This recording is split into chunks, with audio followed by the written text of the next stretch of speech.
Hi everyone, it's Margaret here with 60 and Me. Today I want to talk about embracing the tapestry of our lives and embracing diversity, accepting others in our world.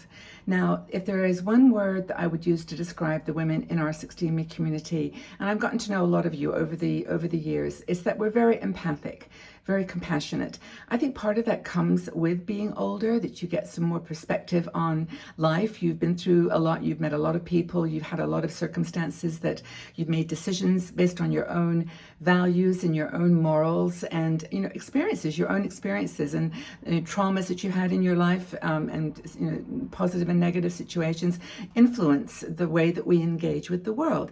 A lot of people in our community say that they're introverts more than extroverts. When we've asked that question and just said, okay, how would you classify yourself? And people generally say that they're an introvert. And I think as you get older, that kind of does take shape. By the way, I'm sorry about the light that's shining here. I don't know whether I can move over to stop it glaring at you, but it's just the beautiful sunshine coming out to play. But anyway, so I wanted to chat with you about the beauty of diversity and how I think most women in our community, even if they don't have, a specific relationship or engagement with a certain group or certain people, that they actually do have an understanding and a desire to be compassionate. And I wanted to make this a non-political conversation. I wanted to be fostering kind of the concept of understanding and empathy, and not the politics or the science or the beliefs that sometimes get aligned with our behaviors and our beliefs. The importance of recognizing, the beauty in everybody and celebrating the differences. I mean, I remember my mom used to say, well, it'd be a boring old world, wouldn't it, if everybody was the same? And she was right. I mean, it would be a boring old world if we were all exactly the same human beings with the same, way of talking, the same beliefs, the same structure. But it's like this diversity, I think, enriches our lives. And I hope that that's a conversation that we can have in this next few minutes without, feeling like I'm making a judgment or pulling you one way or the other. I just want you to open your heart and as I said, embrace this tapestry, which has become our lives, made up of difference, made up of diversity and of differences. I think there's an empathy that we do need to have, in my opinion, for people who have a different view of life. Everyone's got their own, as a background and influences, but some people just have a different perspective. And it highlights for me the importance and the value of having this kind of active listening mode, just taking the time to listen, and listen in a way that you're not listening while you're preparing your response, or you've got your script kind of ready to come right back at as soon as that person breathes. And that happens a lot, where we may have active listening, but then we interrupt. We interrupt with our own, and it's totally natural, because that's what we're in a way defending our purpose, like our own belief systems as well. But I think empathy, if you have that empathy and open-mindedness and willingness to play a role of active listening, that you actually can then start to appreciate the differences in other people, and and maybe even establish some meaningful relationships. Relationships that, despite the differences, the different backgrounds or the different belief systems, that you actually have something in common. And that we have something that we can share and build a relationship. It doesn't have to be a close friendship. It can just be a respect. A respect for that person's views, because sometimes they're not things we understand. And especially, excuse me, as older women, got my cup of tea here, so take a little drink. It's actually coffee. The people that, as you get older, you actually get a little bit more solidified in your belief systems. I think and it's just a kind of a natural response to the amazing amount of diversity that is present today in our world that we didn't have when we were young. We didn't have to make those connections or those thoughts. We didn't have to think about it, and we didn't have to sort of position ourselves one side or the other, and in fact not position ourselves. I think was much more understanding in some ways in the past, but now there's a lot more social media, a lot more promotion online, lots of media in general, with lots of people putting their ideas forward as being the right ideas against certain people or certain groups. And that's kind of where the conversation starts to go then. It becomes aligned with your belief systems that you've ingrained in your mind for years. But I think that the idea of fostering respectful dialogue is the way to go. In the United States, for example, I'm not going to get political. I'm not going to get political. There's lots of elections and all over the world, but I'm just thinking that there are some elections that are so divisive that, this is history. I can tell you, we can talk about this, that we have to make a choice, or people feel they need to make a choice, and that dialogue just doesn't happen. There was a really good ad, I saw it once. I think it was Heineken, or like a beer company, and it had people. They invited people to come into a room, and they put two people at a table, and one person was from one belief and the other person was from the other belief. And I think there was a gay person with a straight person, and there were just lots of people in different political sides, and they didn't tell them who they were or what they what they believed, and they just said, sit down, have a chat. And they started chatting, and everybody, there were about 10 different groups, they just started to like the person. Like, it was like, they didn't ask them any super personal questions. They just were chatting about life and what the books they were reading, where they were, what they were doing, what was their hobbies, their families, and so on. And at the end, the speaker said something like, table A, Frank is this and Mary is this. And they were like complete opposites, or even more than opposites. They were people that didn't agree with the other side. And they looked at each other, and some cried. Some, they said, so anyway, the announcement then was, you can leave now if you want, or you could sit and have a beer. And one table, one man got up and he looked at the person and he just shook his head, and then he turned and walked away.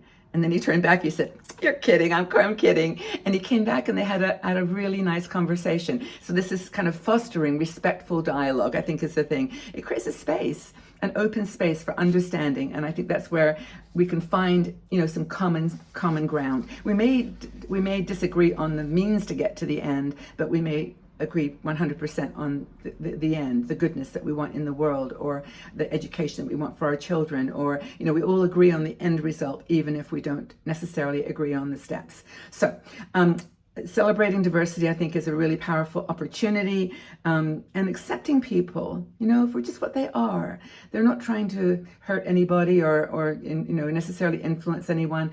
I think most people are just trying to live their lives, and there's a lot of mental health issues right now in this world.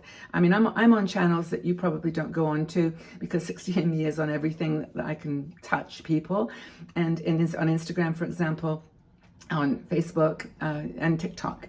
And I'm on TikTok because there's a lot of people there that are younger. And I feel like it's a really useful conversation to break down the dialogue, or not break down the boundaries and stereotypes, and enhance the dialogue between old and young. We've got a lot to learn from each other. And I think that I'm noticing, just as a product of that engagement on places like TikTok, a lot of mental health issues, a lot of people feeling just overwhelmed by negativity sometimes. They'll put a comment up on their page about something, and people will just be really, really nasty with their responses. It's not always about their beliefs. It can be about their appearance, or about a word that they used, or how they said something. But anyway, I think you get the point I'm making here, is that there's a lot of people in this world who aren't the same as you. They're different. They've got different beliefs. And I think that spirituality and religion is one area, politics is another, obviously, and generational differences, I believe, is another category that we can help. We can make a difference. You can either say, they don't listen, or it doesn't matter. That person is from another culture, they don't get it, they don't speak my language, but they're still people, and even if they don't, it was just yesterday, something happened. It was really beautiful. I went to a Brockie house, which is one of these Swiss charity shops. And I met a woman on the bus, and she was going there too. And so we walked together to the house, and she was taking some things to be donated. And we were walking down the street, and this woman, she was wearing clothing that you knew was from another country, and I won't make any judgments as to what this woman was or not, but we could see that she needed some help, and she looked at there was like a little bookcase, and she looked at the bookcase, just looked at it, and the lady I was with said, would you like this? Would you like it?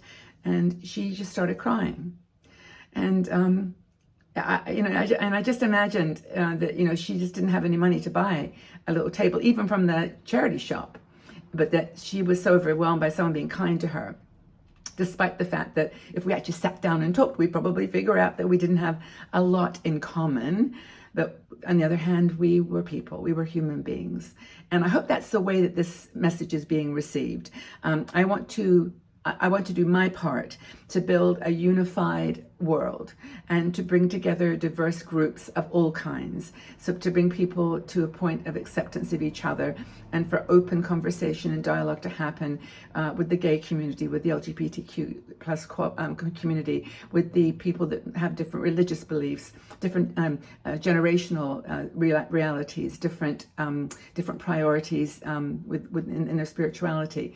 But I just want to find a way to bring us all together. Now, if you've got any particular views on this that are going to cause controversy and sort of go against what I'm saying as an inclusive desire here, please don't do that here, because we're honestly, I think as a community, on the whole, empathic, compassionate human beings who want the same. We want goodness. We want a legacy to be a peaceful world and a world of acceptance of diversity. It is a celebration of the tapestry of our lives because we walk with these people. They are part of our world. They're part of nature. They're part of our existence.